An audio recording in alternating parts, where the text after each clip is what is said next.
Hola, mi amigo querido, qué alegría poder saludarte. Sabes, cuando yo grabo estas lecciones, no estoy mirando a una máquina. Yo te imagino, y te imagino en las más diferentes circunstancias. No sé quién eres, no sé dónde estás, pero sin duda hay gente triste, hay gente feliz, porque mientras vivamos en nuestro peregrinaje en esta tierra hacia nuestro verdadero hogar, pues el dolor muchas veces nos va a tocar la puerta del corazón. Vamos a sufrir. Pero qué bueno es saber que Jesús está a nuestro lado, que no estamos solos en esta caminata. El Señor es tu pastor, nada te faltará. Aunque pases por el valle de la sombra de la muerte, finalmente tu pastor te llevará a pastos verdes y aguas tranquilas.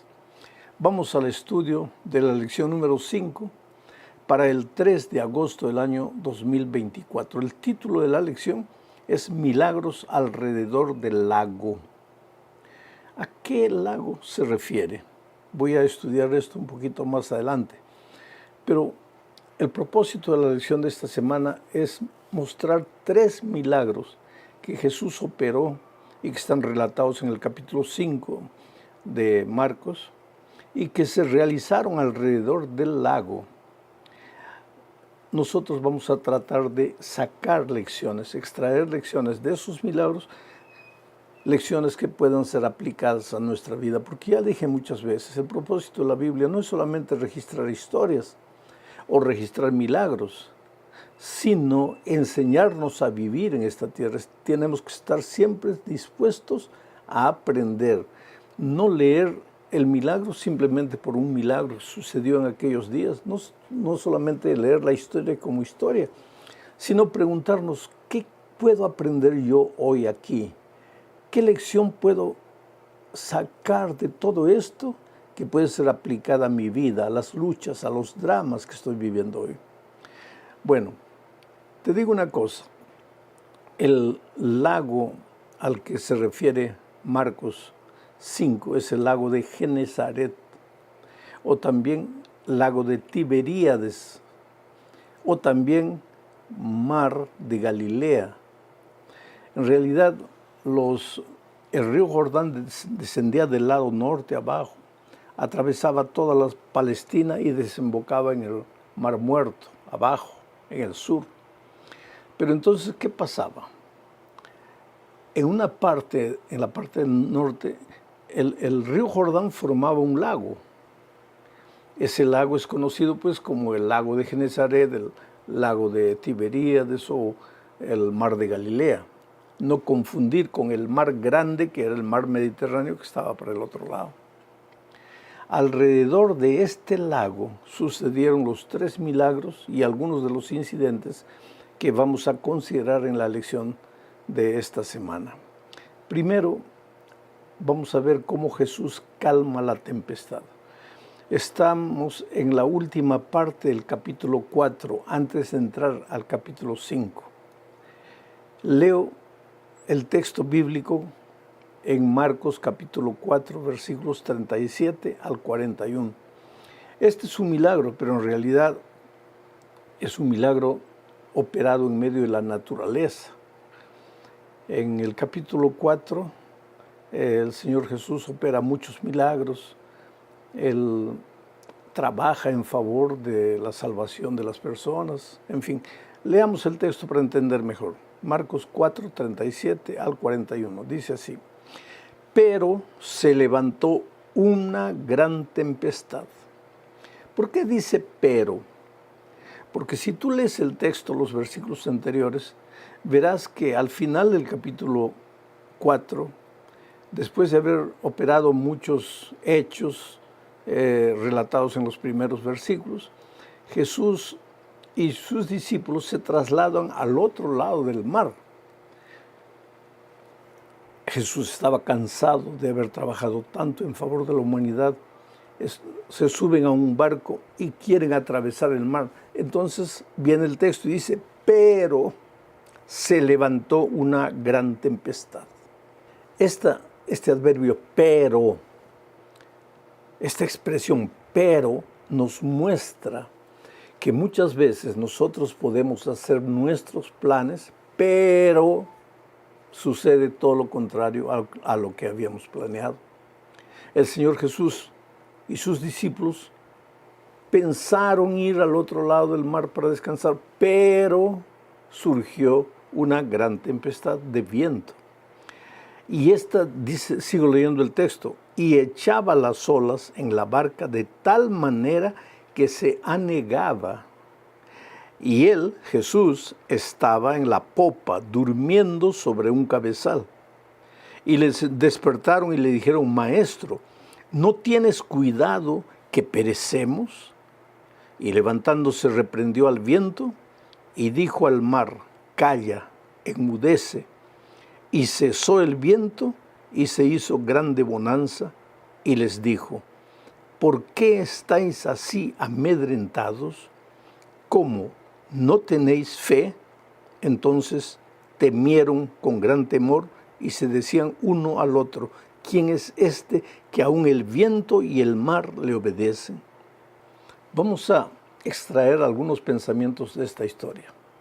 El primer pensamiento es esa expresión pero.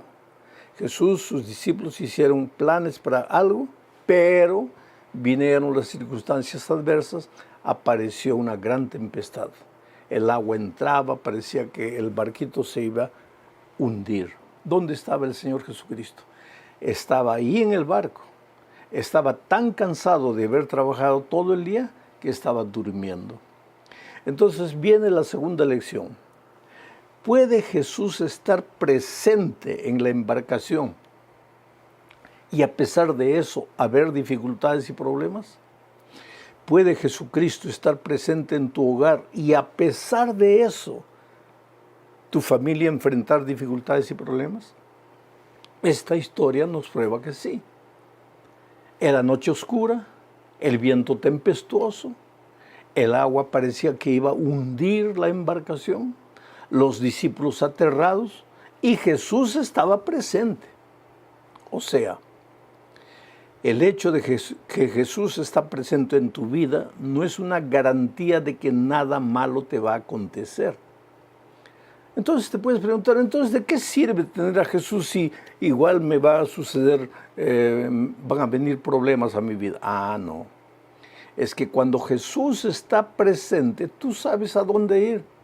Tú sabes a quién buscar. Y los discípulos sabían que Jesús estaba presente. Y aunque la tormenta era amedrentadora, ellos despertaron a Jesús y le hicieron una pregunta infantil. Porque el conocimiento de los discípulos acerca de Jesús también fue progresando poco a poco. Recuérdate que esto es casi al comienzo del ministerio de Jesucristo. ¿Qué dijeron los discípulos? Señor, duermes, tranquilo, nosotros estamos muriendo, ¿no te das cuenta del peligro? ¿Cómo no te das cuenta? ¿Cómo es que Dios no se va a dar cuenta? Solo que nosotros al primer síntoma de peligro ya nos desesperamos, ya pensamos que todo acabó, ya pensamos que estamos perdidos, ya pensamos que el barco se va a hundir, ya pensamos que la única salida es el divorcio o la única salida es escaparse, huir, y algunos extremadamente piensan que la única salida es quitarme la vida. No, querido, calma. El hecho de que tienes problemas en la vida no quiere decir que Jesús se olvidó de ti. Él está ahí. Y Él les dijo, Él calmó la tempestad, lógico. ¿Qué era la tempestad? Él era el creador de los cielos y la tierra. ¿Qué era la tempestad para no obedecerle? Y la tempestad paró. Pero la pregunta, o lo que el Señor Jesús le dijo a sus discípulos es interesante. ¿Por qué estáis amedrentados? Ya dije muchas veces que el miedo te paraliza. El miedo te hace ver los peligros pequeños mucho más grandes de lo que en realidad son. El miedo te enloquece, el miedo descontrolado se llama pánico y cuando estás con pánico no ves la salida, te desesperas. Jesucristo lo primero que hace en tu vida es quitarte el miedo, colocar paz en tu corazón para que puedas mirar que tu problema no es tan grande que tú imaginas. No es que no hay problemas. No estoy disminuyendo la dimensión de las dificultades que enfrentas, pero quiero decirte que cuando Jesús está en tu vida, Esa dimensión no es tan grande como tú la imaginabas. Vamos a la segunda parte del estudio.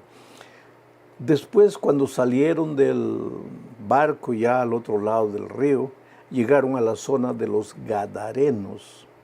Esa región era la región donde se había establecido la tribu de Gad cuando ellos llegaron a la tierra prometida. Los Gadarenos se apartaron de Dios. La mayoría de los Gadarenos era criadora de puercos, criaban muchos puercos. Naturalmente, este milagro no sucedió en la ciudad de Gadara, sucedió a las orillas del mar. Entre el mar y la ciudad de Gadara había unos abismos, unos precipicios enormes, y también ahí pastaban muchos puercos, pastaban en esa región también cabras y todo eso.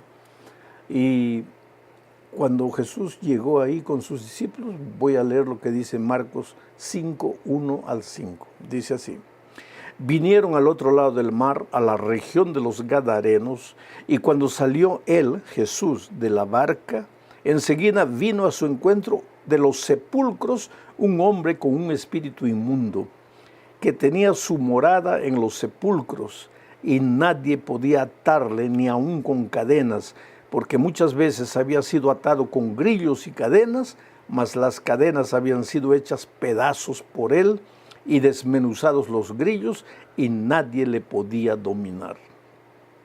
Oh, querido, evidentemente este hombre estaba endemoniado. Algunos pensamientos que voy a desprender de este milagro, porque ya te dije que vamos a sacar las lecciones para nuestra vida. Este hombre estaba poseído por el demonio. Y poseído por el demonio, dice el texto bíblico, que él habitaba en los sepulcros. Mi pregunta es, ¿quién mora en los sepulcros? ¿Quién habita los sepulcros? Los muertos. O sea que este hombre estaba muerto, pero estaba vivo. Estaba vivo en el sentido de que respiraba, comía, se movía, gritaba, lloraba. Pero estaba muerto en el sentido de que lo que vivía él no era vida. Quiere decir, no basta respirar, no basta tener vida biológica. Hay que tener vida espiritual, y solo si estás en Cristo estás vivo espiritualmente. Separado de Cristo, pues estás en el territorio del enemigo, como este pobre gadareno. Estaba poseído por el enemigo, y lo que vivía no era vida. Dice el texto que agarraba pedazos de piedras y se hería los brazos, se hacía sangrar. La sangre simboliza vida, o sea, se estaba quitando la vida. ¿Qué piensas del joven drogadicto que usando las drogas se va quitando la vida? ¿Ah? Y muchas veces el joven promete, nunca más, ahora sí prometo, esta es la última vez. Puede ser droga o puede ser cualquier vicio, pero ¿qué dice el texto? De repente lo amarraban con cadenas, lo ataban con grillones, pero cuando el poder del enemigo se manifestaba, y llámanle si quieres a ese poder del enemigo la naturaleza pecaminosa, cuando la naturaleza pecaminosa despertaba, pues ni los grillos ni las cadenas lo podían detener. Las promesas que no, que ya la última vez, que ahora sí, nada. Él se volvía un hombre poseído por una fuerza mucho más grande que todas las promesas y decisiones que había tomado. Pero cuando este hombre vio al Señor Jesucristo, se arrodilló. Y cuando estaba para pedir ayuda, el diablo habló. Y el diablo habló diciendo, Señor, ¿qué tienes conmigo? ¿Por qué me atormentas? Porque la presencia del Señor Jesús es tormento, no solo para el demonio, para sus ángeles, sino para todo aquel que no cree en el nombre del Señor Jesucristo. Es tormento. Y la historia sigue leyendo, tú en la Biblia toma el texto, sigue leyendo toda la historia, vas a ver que los demonios salieron y entraron a los puercos, había un hato de puercos ahí, entraron y los puercos se fueron por el precipicio, por el despeñadero, y murieron 200 puercos. Cuando la noticia llegó a los hacendados, a los dueños de los puercos, ellos vinieron y le dijeron a Jesús, Señor, por favor, vete de estas tierras. Aquí hay una última lección que tenemos que aprender. Vete de estas tierras. En otras palabras, preferimos nuestros puercos que a ti. Por favor, llévate tu mensaje. lo que tenemos aquí, que es material, que es inmediato, que no dura mucho, pero que da placer. Queremos eso, queremos quedarnos con eso. Tú llévate tu mensaje a otro lado, no te queremos, vete de estas tierras. Quiere decir, para ellos los puercos valían más que una vida que había sido libertada del poder del demonio por el Señor Jesucristo. Esta lección debería durar 4 o 5 horas, porque hay tanta lección, pero no hay tiempo para analizar todo. Vamos a la parte 3. En la montaña rusa con Jesús. ¿Por qué dicen la montaña rusa con Jesús? A veces nosotros pensamos, pues en la montaña rusa parece que te vas y ay, comienzas a gritar, ay, ay, ay. Y en la vida a veces nos lleva a la montaña rusa, porque parece que no hay solución, parece que nos vamos de cabeza para abajo y gritamos y nos desesperamos, pero cuando estás con Jesús, todo es diferente. Jesús se fue al otro lado del mar ahora, iba de un lado, iba para el otro lado, en fin. Cuando llegó al otro lado del mar sucedió una cosa interesante. Leo Marcos 5, 21 al 24. Pasando otra vez Jesús en una barca a la otra orilla, se reunió alrededor de él una gran multitud y él estaba junto al mar. Y vino uno de los principales de la sinagoga llamado Jairo, y luego que le vio se postró a sus pies y le rogaba mucho diciendo, mi hija está agonizando, ven y pon las manos sobre ella para que sea salva y vivirá. Pues fue Jesús con él y le seguía una gran multitud y le apretaban. Un principal de la sinagoga. Querido, él no creía en Jesús, pero cuando tu hija está muriendo y los médicos no tienen solución, ¿qué haces? Pena que podríamos aceptar a Jesús cuando todo está bien, pero a veces como seres humanos tenemos que esperar que las cosas nos vayan mal. Cuando estamos en el fondo del pozo, cuando estamos incapaces de hacer cualquier cosa, cuando estamos acabados, destruidos, cuando desde el punto de vista humano ya no podemos hacer nada, nos acordamos de Jesús. Y qué bueno es Él, que no nos rechaza. Este hombre llegó, se postró ante el Señor Jesús, lo reconocía como Dios, evidentemente, si no, no se hubiera postrado. Había escuchado sus milagros, había escuchado lo que Él hacía. Le dijo, Señor, mi hijita está muriendo, por favor, ven conmigo, ayúdame. Y el Señor Jesús estaba yendo con él. Pero ahí entra otra historia, otro milagro, porque aparece la mujer que tenía hemorragia durante 12 años. Y esa mujer se mete entre la multitud y toca el vestido de Jesús porque pensaba en su corazón, yo no soy digna de nada, pero si solo toco su túnica seré salva. Y tocó la túnica de Jesús y de repente Jesús paró y preguntó, ¿quién me ha tocado? Y esa pregunta aparentemente era una pregunta ingenua. ¿Por qué? Porque los discípulos vienen y le dicen, pero Señor, ¿cómo vas a preguntar quién me tocó si una multitud te está apretando?